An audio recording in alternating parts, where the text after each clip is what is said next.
ರಕ್ಷಿತ್ ಅವರೇ, big boss ಅಂದ್ರೆ ಏನು? ಒಂದು life challenge. Big boss promote ಮಾಡಿ ಅಂದ್ರೆ ಏನ್ ಮಾಡಿರ್ತಾ ಇದ್ರಿ? ಕಂಟೆಸ್ಟೆಂಟ್ ಅಲ್ಲಿ ಎಂತ ಉಂಟು, ಸೆಕೆಂಡ್ ಕಂಟೆಸ್ಟೆಂಟ್ ಅಲ್ಲಿ ಇರಲ್ಲ. ಹೌದು, ಒಂದು ಚಾನಲ್ ಎಂತ ಉಂಟು ಅವರ ಹತ್ರ ಇಲ್ಲ, ಅವರ ಹತ್ರ ಎಂತ ಉಂಟು?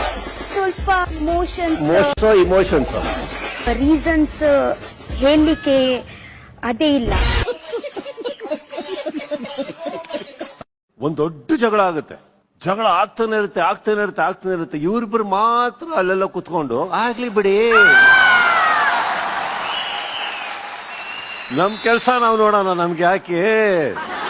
ಯಾರು ಸುದ್ದಿ? ಸೂರಜು ರಾಶಿಕಾಣ. ಇಷ್ಟು ಗಲಾಟೆ ಇದ್ರೆ ಯಾರು ಮಧ್ಯ ಬಂದು ಮಾತಾಡಲ್ಲ ನೋಡಿ ಅಂತ ಪಾಪ ಆ ಕಡೆ ಅಶ್ವಿನಿ ಅವರು, ಈ ಕಡೆ ಅಶ್ವಿನಿ ಅವ್ರದ್ದು ದೋಸ್ತೆ ಹೊರಗಡೆ ಕುತ್ಕೊಂಡು I love you, you love me, no I don't love you. ಏನ್ ಸೂರಜ್? ಇಲ್ಲ ಸರ್, ಹಂಗೆಲ್ಲ ಏನು ಹೇಳಿಲ್ಲ. ಅಯ್ಯೋ, ವಿಡಿಯೋ ಹಾಕ್ಲಾ? ಬೇಡ ಬೇಡ. ಏನಾದ್ರು ಹೇಳಕ್ಕಿದ್ಯಾ ರಾಶಿಕ್ ಅವರು? Very good, it's A very good point. ಇಲ್ಲೆಲ್ಲ ಮಾತಾಡಬಾರ್ದು, ಯಾಕಂದ್ರೆ ವಿಟಿ ರೆಡಿ ಇಟ್ಟಿರ್ತೀವಿ.